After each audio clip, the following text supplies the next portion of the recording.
여러분 안녕하십니까. 오늘은 베트남 통일 선교 여정에 관해 여러분과 함께 말씀을 나누고자 합니다.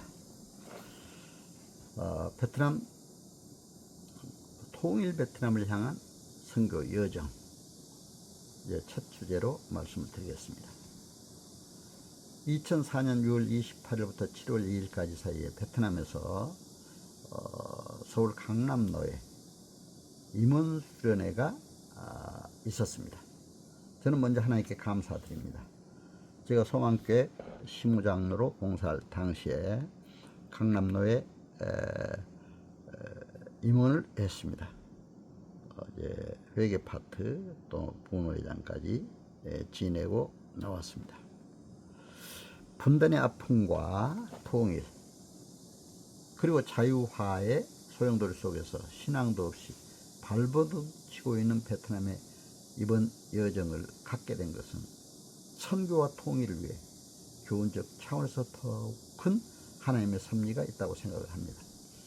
특별히 필자는 북한학 교수로서 관동대학에 제가 공직에 있을 때 또 사무관 서기관급 이상 응실 자격을 주길래 서울대학교 행정대학원 야간부에 가서 북한행정으로 최초로 석사학위를 했습니다. 그리고 당국대회가 와서 북한학으로 박사학위를 했습니다. 그렇게 해서 이제 관동대학교 선교사가 세운 대학인데 북한학과 교수로 부임을 했고, 그 다음에 이제 중앙교회에서 세운 북한 선교하라고 세운 사이버대학의 총장을 디지털 시대 한 바 있습니다. 그래서 저는 더욱 의미가 있습니다. 1975년 4월 30일 무력 통일로 공산화를 이룬 베트남입니다. 정치, 경제, 사회 환경을 보면 한반도 남북한의 통일과 북한 선교에 기여하는 선교 여정이 되도록 저는 간절히 하나님께 기도드렸습니다. 6월 28일 10시 20분 우리 일행은 베트남 항공에 몸을 실었습니다. 주님 뜻에 합당한 좋은 선교 여행을 무사히 마치게 해달라는 기도를 하나님께 드렸습니다. 아오자이를 입은 베트남 여승무원들이 갖다 준 식사와 음료를 들다 보니 오후 2시 40분 베트남 시간 12시 40분에 하노이 국제공항에 도착했습니다. 입국 수속을 마치고 대기하고 있던 버스를 타고 하노이를 향해 달렸습니다. 하노이 시내로 가는 고속도로는 베트남 제1의 고속도로라고 했습니다. 제2의 고속도로는 하노이에서 하롱베이로 가는 도로이고, 제3의 고속도로는 하노이에서 님민으로 가는 도로라고 했습니다. 고속도로는 버스, 트럭, 봉고가 주로 달리고 있었으며 가끔 승용차와 오토바이도 보였습니다. 베트남에서는 오토바이가 보물 제1호이기 때문에 주민들이 잘 때는 방 안으로 들여놓고 자기도 할 정도로 중요하게 여긴다고 했습니다. 그래서 고속도로 달리는 것까지도 허용된다고 합니다. 고속도로 주변의 가로수는 별로 없고 군데군데 보이는 야자수는 남국의 향취를 느끼게 했습니다. 펼쳐진 평야에는 논에서 농사짓는 농민들의 모습이 많이 보였습니다.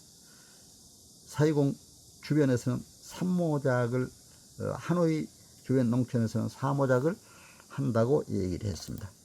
하노이 주변 홍하강을 중심으로 홍하 델타가 형성되어 있고, 사이공 통일 후 호지민시가 됐죠. 주변 그 메콩강을 중심으로 메콩 델타가 형성되어 평야지대의 쌍벽을 이룬다고 했습니다. 현재 수도인 하노이는 정치 문화의 중심지이고 호지민시는 경제 중심지라고 합니다. 현재 베트남 정부는 하노이의 경제 발전을 위해 더 많은 노력을 기울인다고 했습니다. 하노이 시내로 들어서니 고층 아파트는 별로 없고 2, 3층 정도의 연립식 좁은 주택들이 많았습니다. 오토바이 물결이나 재래식 시장의 모습들에서 주민들의 자유로운 모습을 볼 수 있었지만 십자가를 볼 수는 없었으므로 너무나 안타까웠습니다.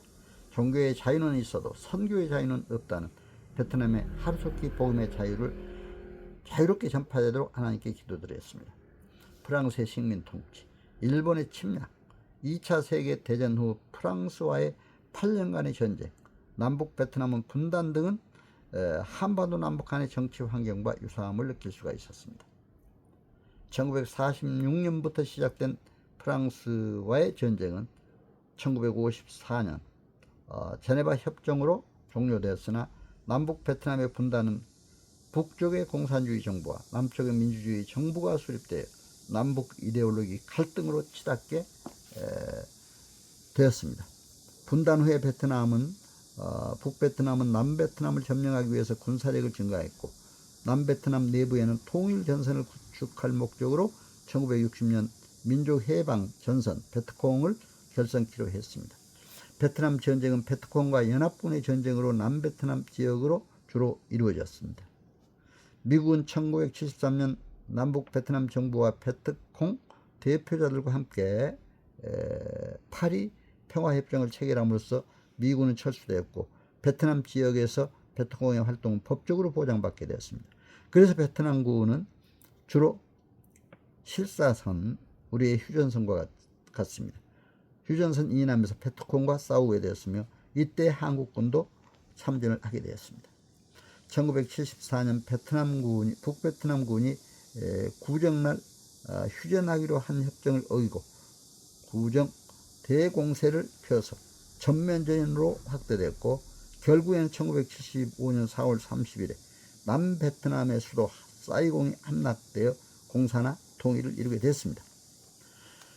통일 후 남베트남 지역을 찾았던 북베트남 주민들은 남베트남 주민들의 높은 생활 수준을 보고 공산주의 모순점을 깨닫게 되었으며 한편으로 남베트남 주민들은 자유를 누리지 못한 북베트남 주민들의 경제적 열악한 삶의 모습을 보면서 공산당의 지도 노선에 대해 불만을 갖게 되었습니다. 그래서 공산당 지도자들은 남과 북, 베트남의 경제, 사회적 통합을 위해 남베트남의 지역의 그 국유화, 집단화 정책으로 경제 활동을 통제했고 사회주의형 안전 개조 위한 사상 교육을 강화했던 것입니다.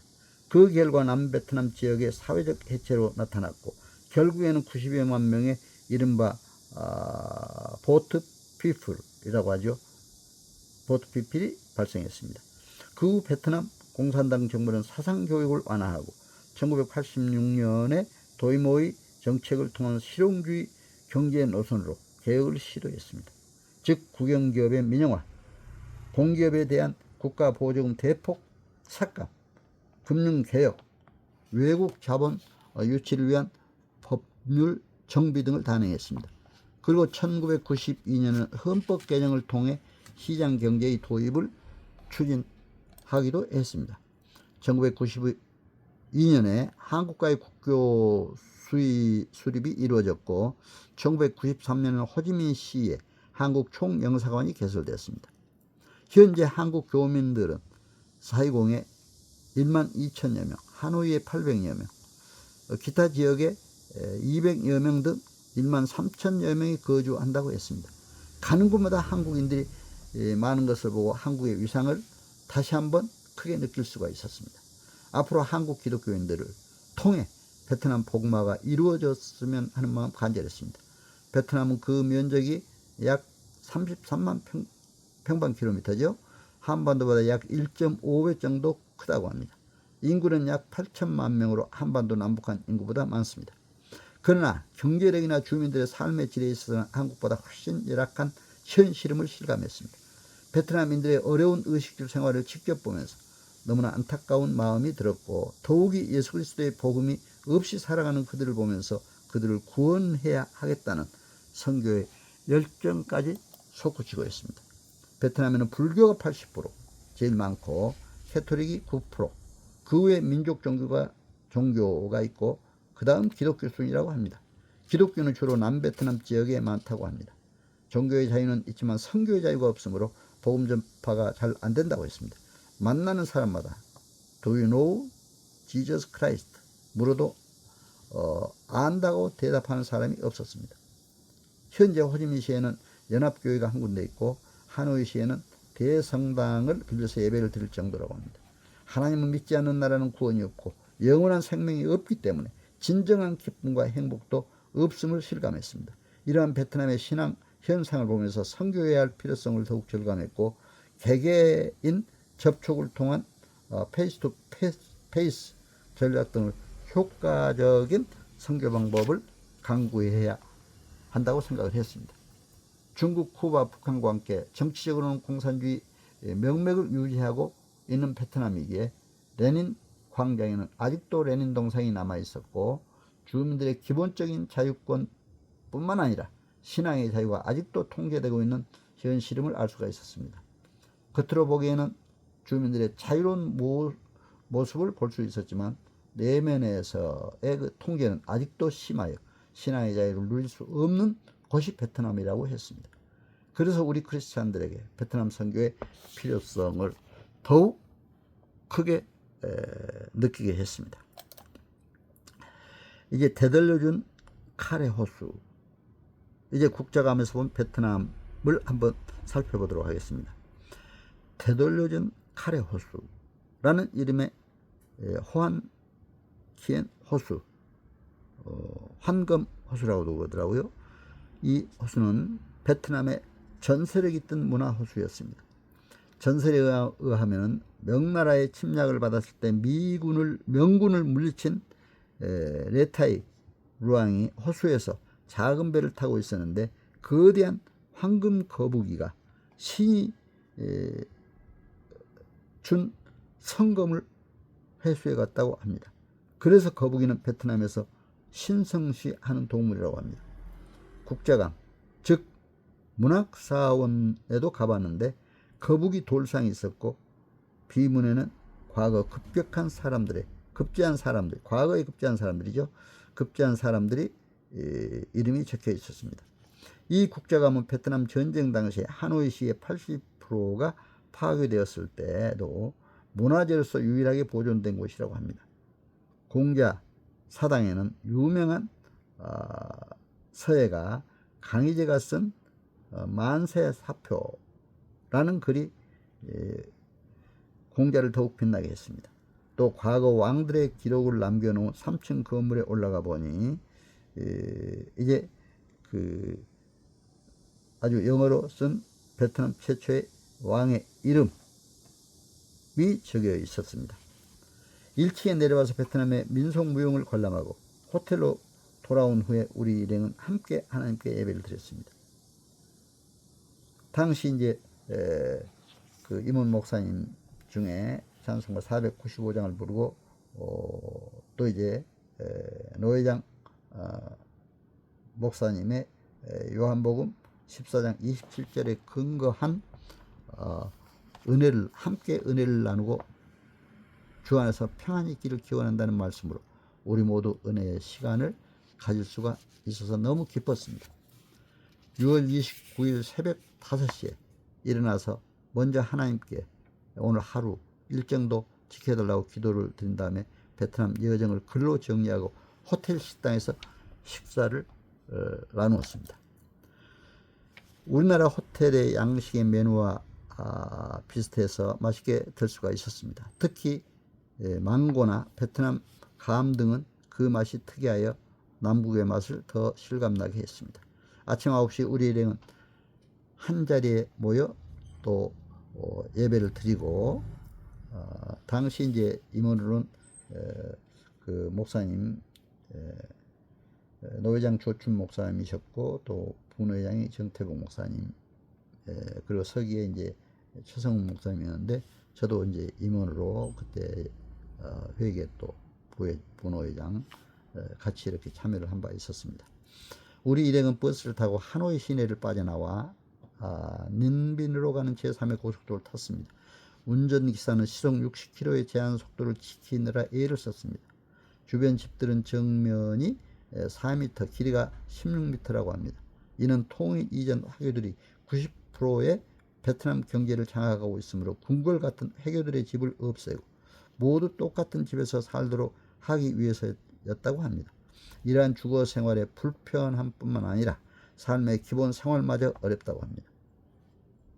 그래서 이제 베트남의 이런 어려운 모습을 보면서 베트남의 이러한 투자 유치와 함께 관광을 통한 외자 유치에도 많은 노력을 하고 있는 것을 볼 수가 있습니다. 베트남 언어는 중국 사성의 영향을 받음으로써 하노이의 호지민은 5성, 사이공은 6성의 발음을 하고 있다고 합니다. 우리말로 인사할 때 안녕하세요, 팍, 화이컴, 또 신짜오 이런 인사도 했습니다. 이렇게 이제 베트남의 언어의 모습도 잠깐 살펴볼 수 있었습니다.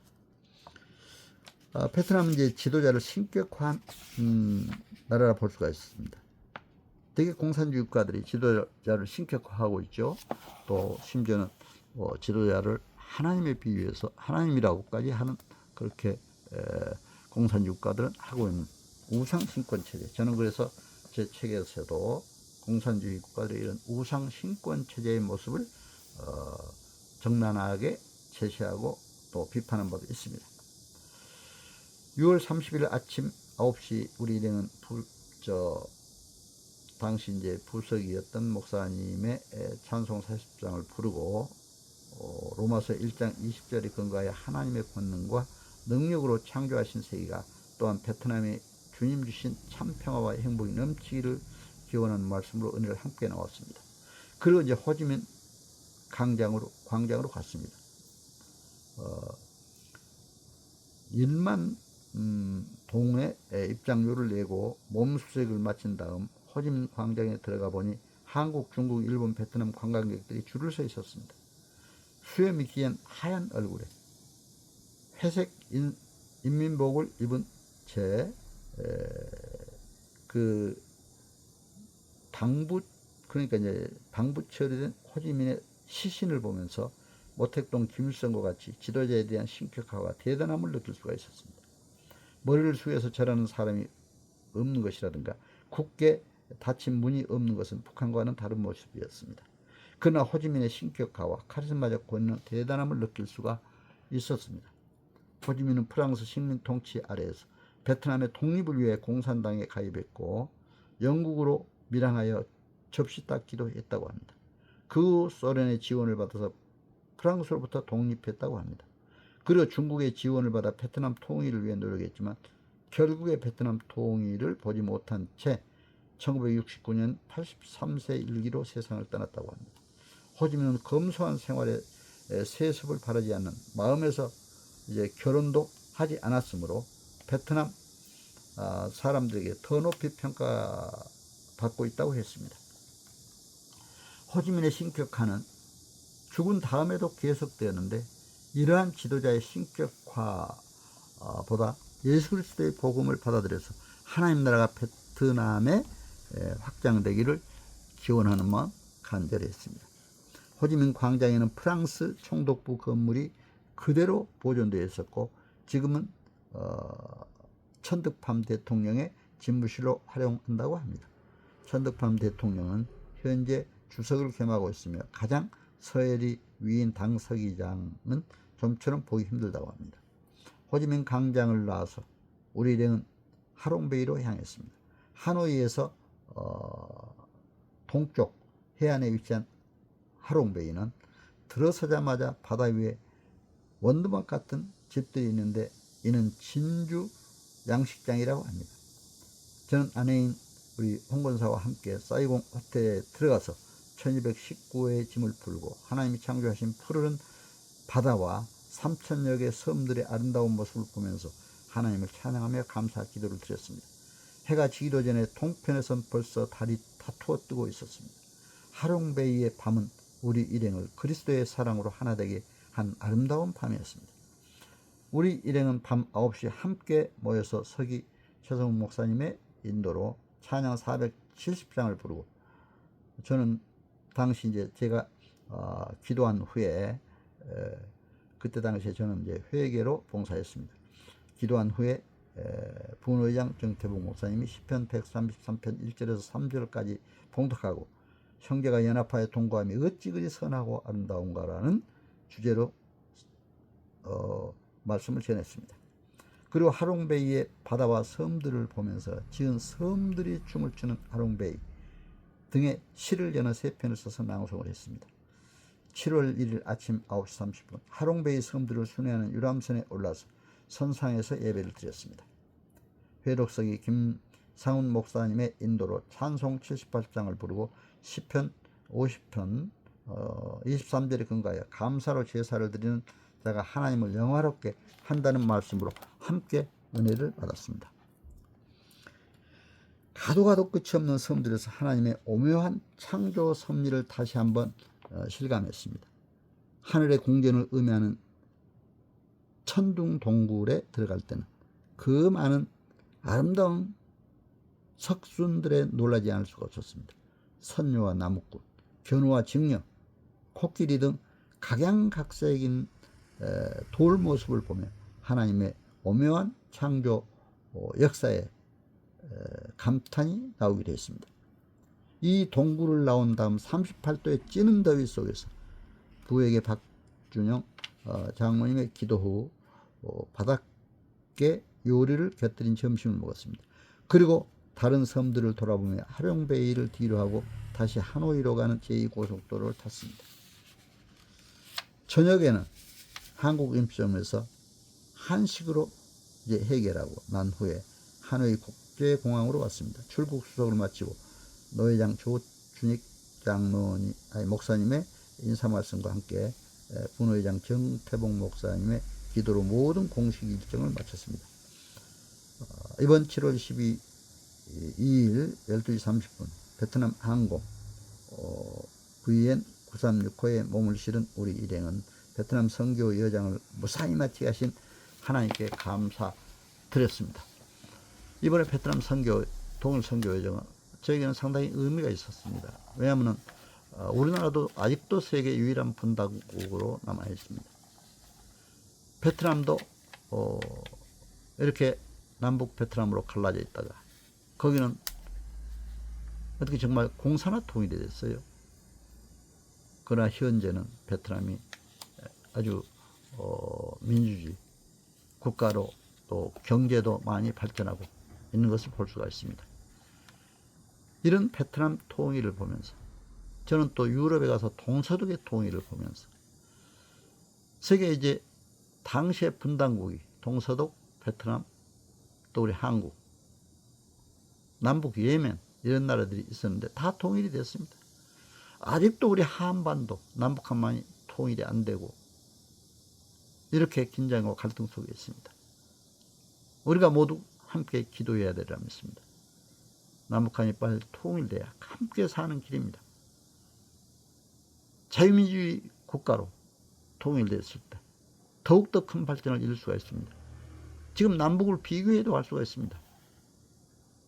제가 북한에 가보니까 북한은 평양을 비롯한 대도시는 좀 괜찮지만 시골 나가보면 정말 너무나 안타까운 모습을 볼 수가 있었습니다. 북한의 주민들은 지금 식량이 없어 어려움 가운데 살고 있습니다. 우리나라만 보세요. 한국은 자유민주주의 국가로서 6.25 때 당시에는 북한이 우리보다 더 경제력이 좋았습니다. 그런데 지금은 우리가 세계 10위권 국가 내로 들어서고 있습니다. 이러한 현실을 보면서 남북한도 빨리 평화 통일을 이루어서 행복한 대한민국, 한반도 남북한이 돼서 세계 속에 더욱 빛을 발하는 선교 한국으로서의 빛을 발하는 통일 한국으로서의 큰 빛을 발하는 이런 나라가 되기를 기원하는 마음, 베트남 통일 선교 여정을 통해서 더욱 절실히 느끼고 있습니다. 여러분 오늘 저의 말씀 잘 청취해 주셔서 감사드립니다. 무더위에 또 더운 날씨에 건강하시고 행복하시길 기원합니다. 여러분 감사합니다.